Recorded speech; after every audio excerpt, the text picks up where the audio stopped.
رستا تک رہی ہے۔ تصور کے ساتھ اگر درود پاک پڑھیں کہ اللہ کے حبیب صلی اللہ علیہ وسلم ہمیں سن رہے ہیں تو پھر یہ آپ کی زندگی کی معراج ہے۔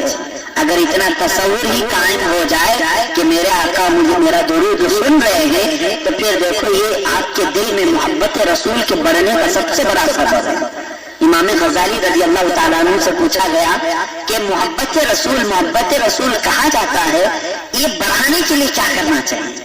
ہمارے دل میں بھی اللہ کے حبیب کی محبت، عشق رسالت آئے، اس کے لیے کیا کرنا چاہیے؟ امام غزالی رضی اللہ تعالیٰ عنہ نے فرمایا آنکھ بند کر لو اور ایسے درود پڑھو کہ جیسے تمہارے سامنے تمہارے آقا بیٹھے اور تم انہیں سنا رہے ہو، اور یہ تصور کرو کہ میں ایک درود پڑھوں گا، جب تک وہ درود قبول نہیں ہوگا دوسرا درود پڑھنے کی مجھے توفیق نہ ملے، اور جتنی مرتبہ تم پڑھتے جاؤ گے یقیناً رسول تمہارے درود کو سن رہے ہوں گے۔ یہ تمہاری محبت میں اضافہ کرنے کا سب سے بڑا سبب ہے، سب سے بڑا سبب۔ اور میں درود کی فضیلتیں کیا بتاؤں، بلکہ اس کی فضیلت میں سب سے بڑی بات تو یہ ہے کہ ہمارے ماں باپ آدم اور حوا علیہ السلام اگر وہ حلال ہوئے ہیں تو درود کی برکت سے حلال۔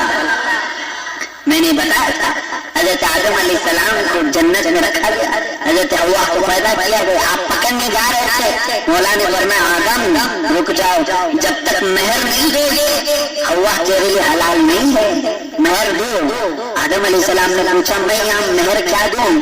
تب رب قدیر نے فرمایا تمہاری اولاد میں آخر زمانے میں میرے ایک محبوب نبی پیدا ہوں گے، اس نبی پر تم 10 مرتبہ درود پڑھو، حوا کا یہ تمہارے لیے مہر ہو جائے گا۔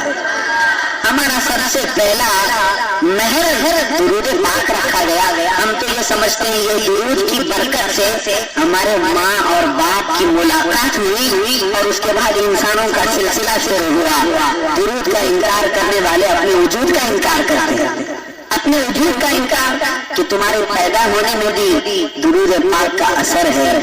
یہ حدیث پاک تفسیر جلالین کی حاشیۃ الصاوی میں موجود ہے، یہ حوالے کے ساتھ میں عرض کر رہا ہوں۔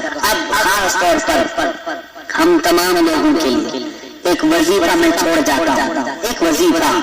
کیا آپ سب میں سے کوئی ایسے مشتاق ہیں، کوئی ایسے طلبگار ہیں جو یہ چاہتے ہیں کہ اللہ کے حبیب صلی اللہ علیہ وسلم کی جالیوں کو ہم اپنی آنکھوں سے دیکھیں؟ کون نہیں چاہتا ہے کہ ہم مدینے جائیں؟ ہر ایک مومن کے دل کی تڑپ ہوتی ہے، ایک طرف حاضری دربار رسالت کی، دوسری طرف دیدار رسول کی، یہ ہر مومن کی ہوتی ہے، ورنہ وہ پھر کمال کا مومن ہے ہی نہیں۔ جس کے اندر ایمان کا ذرہ بھی آ جائے تو سب سے پہلے اس کی طرف شروع ہو جاتی ہے اپنے آقا سے لو لگانا۔ اب ان دونوں چیزوں کے لیے سلسلہ قادریہ کے معتبر و مستند بزرگان دین رحمہم اللہ نے لکھا ہے کہ روزانہ تم 313 مرتبہ درود پاک پڑھنے کی عادت ڈالو، ایسے اسباب پیدا ہو جائیں گے تم چاہے دنیا کے سب سے غریب بھی کیوں نہ ہو لیکن ہوائیں اڑا کر تمہیں مدینہ پہنچا دے۔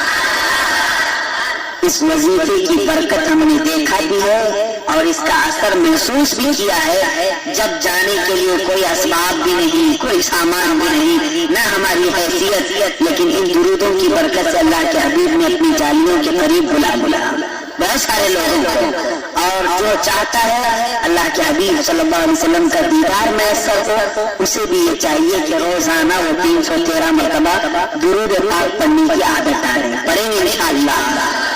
یہ نہ ہو تو 50 مرتبہ کم سے کم۔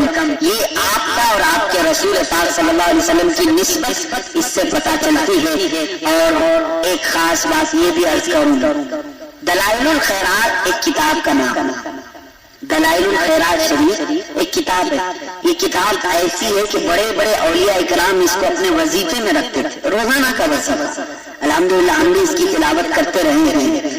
دلائل الخیرات اس میں ہے کیا؟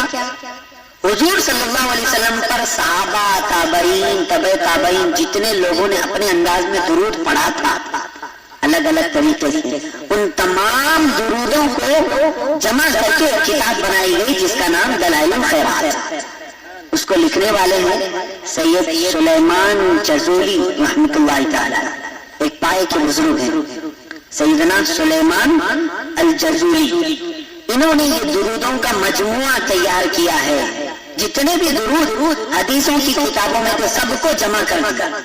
لیکن میں اب آپ کو بتاؤں کہ ان کی یہ کتاب لکھنے کی وجہ کیا چیز بنی. ان سے پوچھا گیا آپ کو یہ چیز شوق کب سے آیا کہ سارے درودوں کو آپ جمع کر دیں. تب انہوں نے بیان کرنا اپنا واقعہ بیان کرتے ہیں. سیدنا سلیمان جزولی فرماتے ہیں وہ اپنے ساتھیوں کے ساتھ کہیں سفر میں جا رہے تھے. سفر میں جا رہے تھے، وہ عالم بعمل ہیں. ایک راستے میں عصر کا وقت آ گیا اور عصر کی نماز کا ٹائم ہو گیا، وقت جا رہا ہے. آپ رک گئے اپنے ساتھیوں کے ساتھ نماز پڑھنے کے لیے. سامنے کنواں تھا، وضو کرنے کی ضرورت تھی، لیکن پانی نکالنے کے لیے کوئی آلہ نہیں تھا، کوئی بھی ڈول، کوئی چیز نہیں تھی. آپ کھڑے رہے، دیکھتے رہے. وقت بالکل قریب آتا چلا گیا. آپ کو گھبراہٹ ہو رہی تھی کہ کیسے وضو کریں، کیسے نماز پڑھیں، نماز چھوٹنے کا غم. اتنے میں چھوٹی سی بچی، 9 سال کی بچی قریب کی جھوپڑی سے باہر آئی. کہا بابا آپ کیا دیکھ رہے ہیں؟ انہوں نے کہا بچی مجھے وضو کرنا ہے، پانی نکالنے کے لیے کوئی ڈول نہیں. اگر تو اپنے گھر سے کوئی چیز لا سکتی، رسی ڈول تو پہنچا دے. اس بچی نے کہا چھوٹی سی بات کے لیے آپ گھبرا رہے. کنویں کے قریب آئی اور پتہ نہیں کیا پڑھا اور کنویں میں تھوک دیا. کنویں کا پانی جوش مار کر کے اوپر ابلنے لگا. جو گہرائی میں تھا کنواں اس کا پانی پورا اوپر آیا. یہ بزرگان دین جتنے تھے حیرت ہوئی، تعجب ہوئی.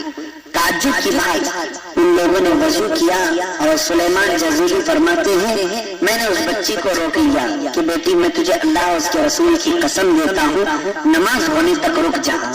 نماز پڑھ لی.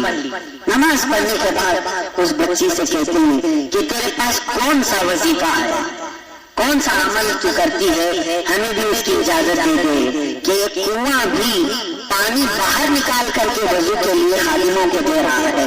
کون سا وظیفہ ہے؟ وہ بچی کہنے لگی میرے پاس کون سا وظیفہ ہے، کوئی عمل نہیں ہے. پھر پوچھا کہ کیا تو نے پڑھا تھا؟ کہا میں ایک درود ہی تو پڑھا تھا، فقط میں ایک درود پڑھا تھا. کون سا درود پڑھا تھا؟ درود بھی. اس بچی نے کہا اللہم صلی علی سیدنا محمد صلاۃ تؤدی بها ان حقہ العظیم. بس چھوٹا سا درود ہے. یہ درود پڑھ کر کے عام درود اس وقت پڑھا جاتا تھا، میں نے تھوک دیا. حضرت سلیمان جزولی فرمانے لگے کہ ہم بھی تو درود پڑھتے ہیں، درود ہم بھی پڑھتے ہیں، ہمیں یہ ترکیب نہیں سمجھ میں آئی. اس بچی نے، وہ ولیہ تھی اپنے وقت کی، 9 سال کی عمر میں. سلیمان جزولی رحمۃ اللہ تعالیٰ علیہ کو اس نے ایک درس بھی دیا. آپ نے اپنی کتاب میں لکھا بھی ہے. فرماتے ہیں وہ بچی فرماتی ہے کہ اے سلیمان جزولی پڑھتے تو آپ بھی ہوں گے، بہت سارے لوگ پڑھتے ہوں گے، لیکن پڑھنے کے لیے حلال کھائی ہوئی زبان ہونی چاہیے اور سچ بولنے والی زبان ہونی چاہیے. اگر 2 چیزیں تمہارے اندر ہیں تو پھر تم درود کیا بسم اللہ بھی پڑھو گے تو پانی اوپر آ جائے گا. بچی نے کہا اگر تم نے اپنی زبان کو جھوٹ سے بچایا ہے اور حرام روزی سے بچا